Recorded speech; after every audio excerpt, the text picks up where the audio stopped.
Ukraine President Volodymyr Zelensky told an Italian journalist Wednesday Ukraine is slowly but surely pushing Russia out of its land, and that he's grateful for European and U.S. help making it possible. But for Zelensky, new challenges are emerging far from the front line.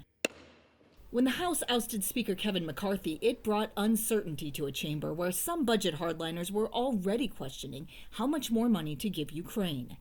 Less than 2 weeks ago, when Zelensky visited Washington, then Speaker McCarthy met with him behind closed doors, in stark contrast to Senate leaders walking side by side with him.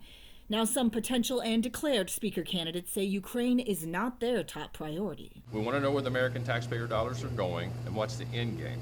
The most pressing issue on Americans' mind is not Ukraine.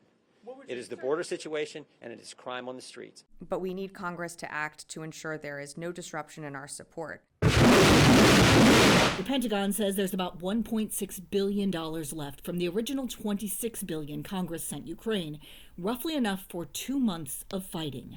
It does worry me, but I know there are a majority of members of the House and Senate in both parties who have said that they support funding Ukraine.